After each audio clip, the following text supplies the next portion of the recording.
Pero yung iba, 1 month lang. Ay, Yung 1 month lang, hiwalay na kami. yes. 30 sila nag-iiwan yung girl o ikaw? Siyempre siya. Minsan mutual eh. Minsan, naiwanan din ako.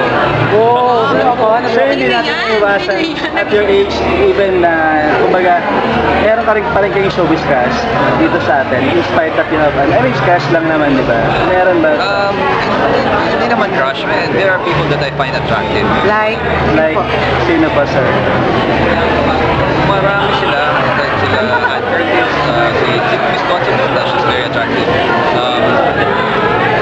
Kung may chance ko to have movie with Anne, parang yung mga mistress type or something that merong mga below the belt scene to, mga dead scenes, kissing scenes, is it okay with you?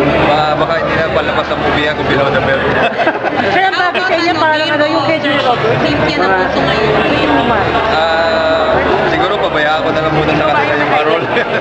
Ha? Hindi ka willing to play, ano? Not right now. Because I have a son who's at a very young age. Ayoko naman Confused. ma-confuse na. Sir, what is your reaction doon sa sinasabi na ibang parang bantay sarado daw po si Nikki sa inyo, kaya lagi siya kasama sa mga taping? Actually, hindi siya sumasama na sa akin sa taping. So, ano lang, pag may occasions lang mga ganito. Pero, So, totoo yun na parang medyo kinakabahan daw na baka maagaw ng iba or... Na-hurt na ba siya dun sa mga lumalabas before nag-age kayo siya? we're expecting other people to say that. Kasi, meron kasi mga fans, syempre na selosa. Pero, nahayaan naman namin, okay lang naman whatever they say.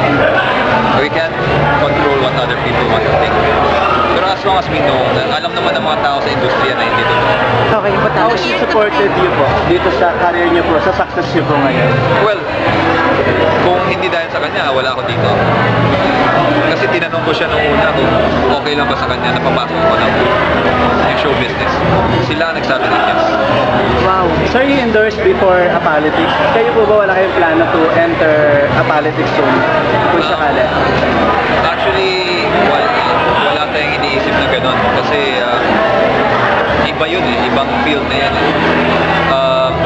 I endorse Senator Jun Magsaysay dati because of his character. Nakikita ko talaga na malinis siya na tao, kaya yun ko yung ginawa.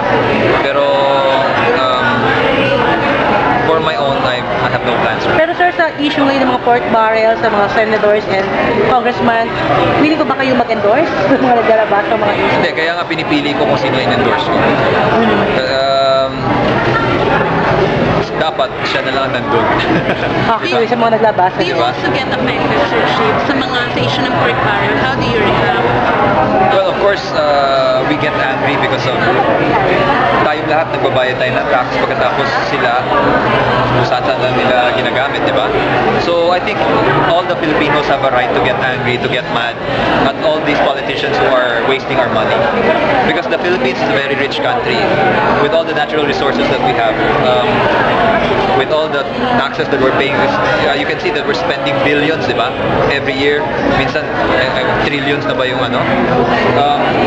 We could put all that into good use by, infrastructure, by helping, yung mga healthcare, education. We could all put it into that instead of putting it into their pockets. So, magtataka ka nga why these people, before wala naman silang ganung pera, nung naging ganito na sila, biglang may mansion na, may ganitong kotse na. Di ba?